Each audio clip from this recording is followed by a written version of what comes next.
Hey all, I'm Propagandist, and welcome to another anime review. Now, haven't actually done one of these videos in a while. I think the last one I did was 91 days, and that was last year. But there are a couple of animes that I've been meaning to actually do reviews on. I watched them quite a few months ago, in fact, and I'm only just now getting round to recording these videos, including this one. But, you know, I've managed to find some time, some spare time from my work, my real-life job, and so I decided to, you know, put that time to use in actually getting these recorded. So today, in this video, we are going to be looking at an anime called Suisei no Gargantia, which I probably just butchered the Japanese pronunciation of entirely. In English, that's Gargantia on the Verdurous planet. So, as usual, of course, some notices very quickly before I actually get into the meat of this review, essentially. Now, obviously, you know, I always say this in every anime review, I always say this in my Girls and Panzer videos as well. You're not going to see any actual in-anime footage in this video, it's all going to be static imagery. That's just because of copyright reasons and all that. You know how much of a bitch YouTube's content ID system can be sometimes. And unfortunately I just don't want to get any of my videos blocked worldwide, so we're going to play it on the safe side here. Now, secondly, of course, as is the case in many of my review videos and discussion videos, things like that, I'll be frequently glancing away from the camera towards my screen. You can see, of course, I'm over on the left. This is simply because, you know, I want to obviously overlay my static imagery on the right, so you can see that, but also I'll be glancing at the screen regularly because I have a Word document open that's got all of my notes in for this review. And obviously, you know, because I don't want to forget anything, I'm just going to be looking at my prompts very frequently, just so, you know, like I say, I don't accidentally miss anything out. Thirdly, of course, this review may contain some spoilers for the storyline of Gargantia on the Verdurous planet. I mean, if you're intending to watch that for yourself, then you may want to navigate away from this video now. Then again, this anime is not a recent one, it's been out since 2013, so if you haven't seen it by now, then, well, what are you doing? In fact, actually, that does make me question entirely the need for a review, but then again, it's not really about need, is it? I do these because I want to do them. But with that aside, let's just crack on then, shall we? So the premise of Gargantia is as follows. You have the protagonist called Ledo, who is about 16 or 17 years old, according to the wiki that is. So he's typical teenage anime protagonist kind of age, more or less. Now Ledo is a young soldier who is part of the army of the Galactic Alliance of Humankind, this vast spacefaring human nation that is centered around this big sort of floating space colony called Avalon. Now, in the storyline of Gargantia, the Galactic Alliance has been locked in a war for a long time with these kind of squid-like alien monstrosities known as the Hideaus. Now, during a battle between Galactic Alliance and Hideaus forces, the former is forced to retreat via space jump after their initial assault meets with failure. However, just as he is about to pilot his gigantic powerful mech called Chamber through the space jump, Ledo is attacked by the aliens and he's sent spiralling out of control through space. The story then kind of skips forward after this initial opening scene about 6 months or so, if I'm not mistaken. So Ledo basically awakens to find himself still inside Chamber, who informs him that he has been in stasis for his own protection and that they have landed in this unknown environment.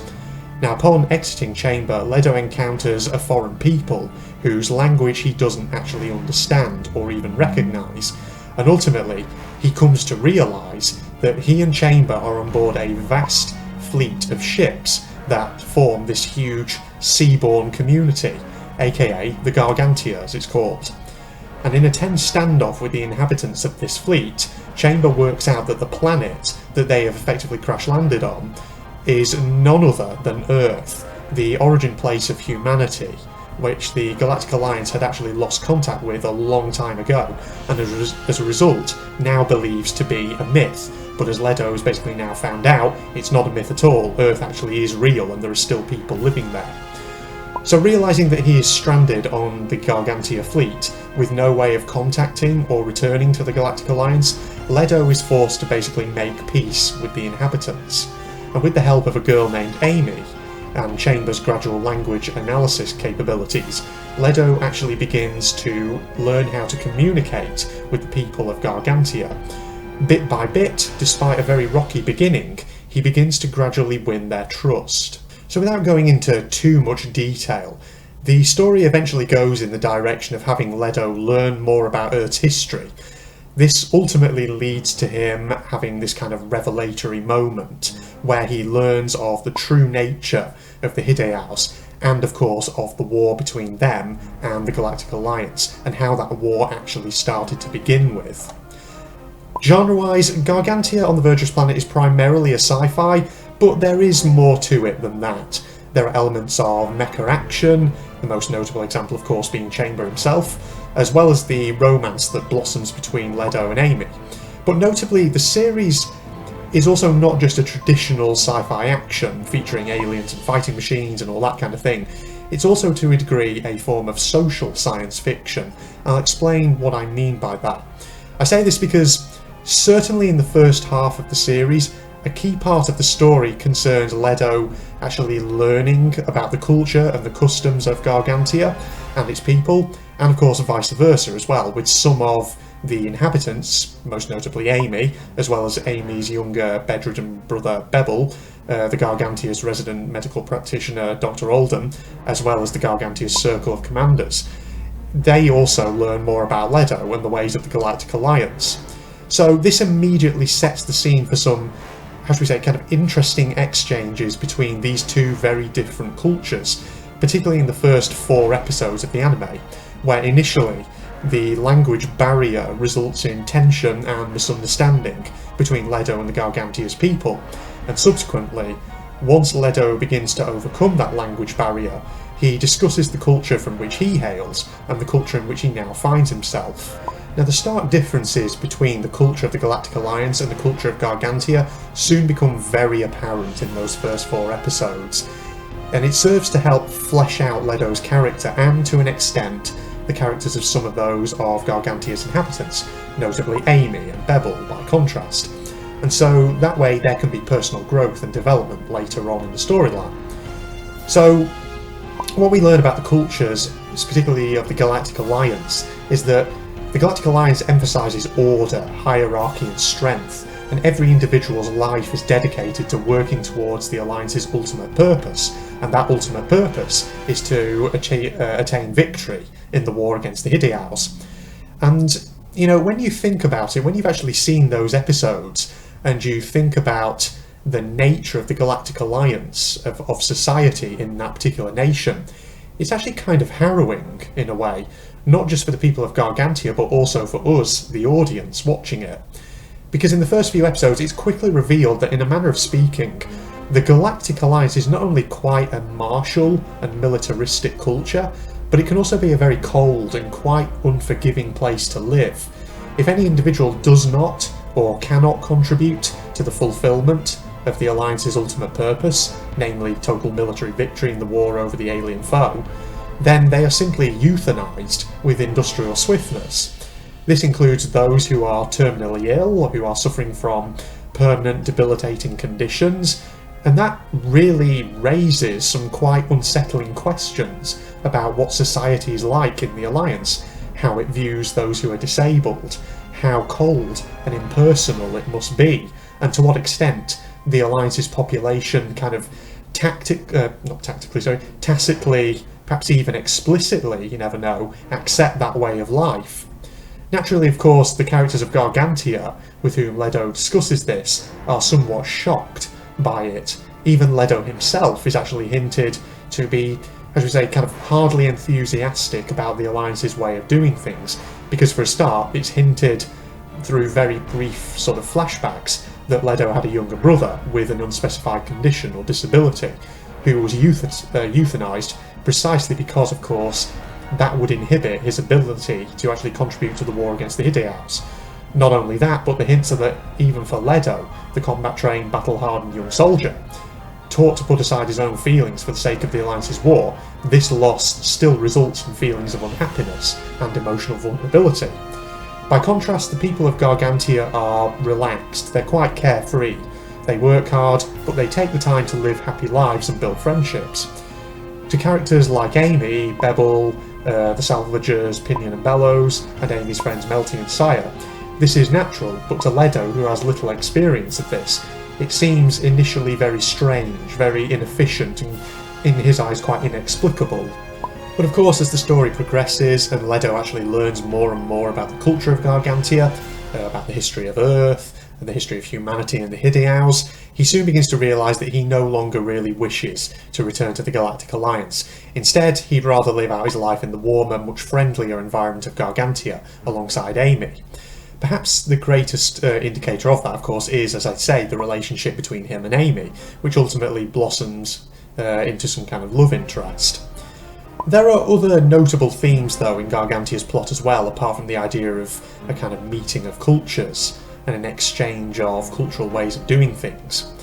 Besides that culture shock and the interaction of people from different backgrounds, another key theme in Gargantia is the imbalance of technology, particularly weapons and military technology, between Leto and the inhabitants of this world, and the trouble that that can actually bring when it's introduced into a world where everyone lives in a kind of balance due to the fact that no one possesses sufficient military capability to outright destroy each other. Whereas the Galactic Alliance is technologically advanced, with mastery of things like space travel, AI, robotics, highly destructive directed energy weaponry, by contrast the people of Gargantia and Earth in general are still using technologies that are much more reminiscent of the 21st century. As such, the people of Gargantia are stunned by the capabilities of Leto's mech chamber. And of course there are those elements of Earth's remnant population who see the arrival of this godlike technology as an opportunity to further their own power, their own status, their own ambitions. Even Pinion, who isn't actually a bad guy, but who has his own dreams of riches as well as his own motivations, is taken in by the promise of the kind of technologies that are exemplified by Leto and Chamber, and this of course results in division, it results in strife amongst the population of Gargantia. But that's enough about the plot of Gargantia, because there are a lot of other stuff I want to cover, and I think everything I've just said pretty much covers the plot, story element of it quite well. Firstly, I also want to talk about the setting. The future Earth that's depicted in Gargantia on the Verdurous planet is not so much a post-apocalyptic world as it is a post-post-apocalyptic world. The Earth is now covered in ocean. If any solid landmasses still remain, they're not actually seen, I think, or I don't think they're actually even mentioned in the show. Instead, the remnants of humanity seem to live in these large seagoing communities made up of lots of fleets of ships. And the setting is certainly interesting. It helps to contribute to the cultural contrast between the Galactic Alliance and Gargantia. Whereas the Galactic Alliance can use advanced technology to mitigate the harsh environment of space when providing everything that its citizens need, the people of Gargantia do live a somewhat precarious existence. With only limited space on their kind of big habitable fleets for things like agriculture, industry, things like this, a lot of their food therefore comes from fishing and harvesting the resources of the oceans, which leaves them potentially very vulnerable to shifts and changes in their environment. In such an environment, of course, morale is very important, hence why the people of Gargantia work hard and play even harder. Secondly, I also want to talk about the aesthetic. Whilst I wouldn't say there's anything unique about Gargantia on the Verdurous planet in terms of its art style, it is nevertheless quite gorgeous to look at, and I have no real criticisms of the anime in that regard. Thirdly, I'd also like to talk about the characters. Now, Gargantia on the Verdurous planet has a range of characters. We meet a lot of people, and quite a few of them do actually get some kind of development to varying degrees. As protagonist, of course, Leto obviously goes through the most notable character development as the series progresses, once he begins to learn about the truth behind humanity, behind the Hideaus, behind the Galactic Alliance, behind their war. For me, though, Amy is also a notable character in terms of character development. She's the first inhabitant of Gargantia who approaches Leto and actually initiates some kind of communication with him, and as a result she develops into his closest friend and guide in this very unfamiliar world. To me, Amy was an all-round quite lovable, endearing character. She certainly has that cutesy kind of adorable moe streak that Japanese audiences seem to be particularly fond of, but she's also a character who is willing to help Leto, indeed actively seeking to do so. She's also bright, curious and inquisitive, And by the climax of the series, of course, she has very much become Ledo's love interest, and has also developed feelings for the strange lad from outer space. Even a number of the supporting cast do get a bit of development. There's Pinion, of course, pursuing his goals until he realises that they lead to nothing but trouble. There's Ridget, who, after the death of the fleet commander, finds herself thrust into the demanding role of leadership, requiring her to step up to the task. She also gets some further development, incidentally, in the first of the series' 2 OVAs. Even Lukic, who is a character who's initially a minor antagonist, is ultimately forced to reconcile with her foes and actually work with the people of Gargantia in the climax of the series. Fourthly, I want to talk about the sound design in this anime. Though I wouldn't say that there was any particular element of the anime soundtrack that especially stood out for me personally, that's just my opinion, and the music is still nevertheless enjoyable. The rest of the sound design works well, helping to bring the world of Gargantia to life. There's not really much else for me to say on that particular subject other than it's quite decent. Fifthly, one other thing I actually want to discuss briefly are the episodes themselves, particularly in terms of whereabouts they fit into the overarching plot, and thus whether there were any particularly strong or weak points in the anime, at least bits that I felt were stronger than others or weaker than others. For me personally, I wouldn't say there were any episodes that were poorly executed or just plain terrible. They were all enjoyable for what they were, but what I will say is that some episodes do stand above others in terms of quality. In my eyes, the series can be divided into 3 distinct sections. Now, the first section covers roughly, I'd say, the first 4 episodes, and this looks at Ledo's arrival on Gargantia and the initial challenges that he faces in adapting to the new environment. So in there's tension, there's action, and the key theme concerning culture shock and interactions between people of different backgrounds, that comes into it as well, with the challenge of overcoming language barriers and learning about how other people live their lives. So that's the first kind of discernible section of the anime, and that's quite good in my opinion, so that's a very interesting thing to watch. The second section covers, I'd say, episodes 5 and 6, and this is less action oriented. These 2 episodes actually focus on Ledo learning more about particular aspects of Gargantia's culture, such as the Calm Day and the festival. And some of the things that happen in episode 5, I'll be honest, are more comical than serious. Indeed, they kind of border a little bit on farcical, such as when Ledo gets lost in the bowels of the fleet and ends up fleeing from a bunch of enamored, rather camp cross-dressing men, only to then be rescued by Amy and her 2 friends Melty and Saya. On top of that, both episodes 5 and 6 are also much more fan service oriented. But episode 5 happens to very much be the obligatory swimsuit/bikini episode. I mean, hey, you suppose you can't have your anime set in a world of entire, where the Earth's completely covered in ocean and not have a swimsuit episode, hey? Whatever, okay, fine. Episode 6, meanwhile, does feature what is probably one of Gargantia on the Verdurous planet's most renowned fan service scenes. In fact, probably a fairly renowned fan service scene in anime in general. And I'm talking, of course, here about the dance scene in which Amy, Saya and Melty, dressed in these rather harem-like bikini costumes, basically perform for a crowd at the festival. So that's the second section, I'd say, of the anime.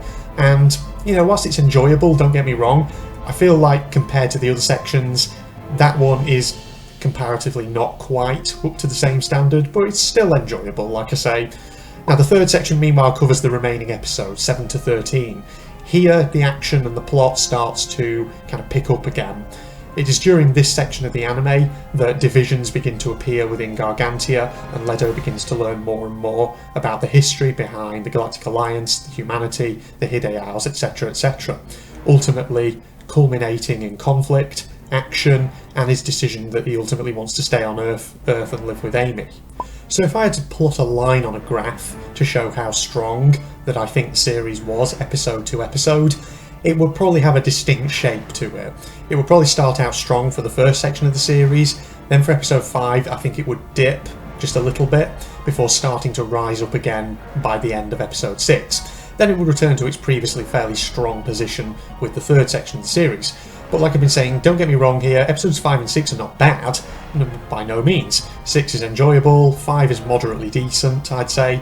It's just that they're perhaps not quite on the same level as the rest of the series. But that's, that's just my opinion, I'll say. People may disagree with me, feel free to do so. So that's all the major points I wanted to cover in this review. One last thing that might be noteworthy is what sort of audience this anime is suitable for. So obviously if you're, say, a parent looking for something for a child, something like that, then there's a chance that you'll want to know in advance of buying this like this anime on DVD or something, if there's anything in this series that might not be suitable for younger audiences. My DVD copy of Gargantia on the Verdurous planet is rated 12, so I'd say the only real things that could be considered even slightly unsuitable for younger audiences are the aforementioned more kind of fan service oriented elements in episodes 5 and 6. But having said that, compared to a lot of other animes out there, Gargantia's fan service is actually pretty tame. There's nothing really... Well, I mean, you know, it's titillating, but it's not especially raunchy, let's be honest.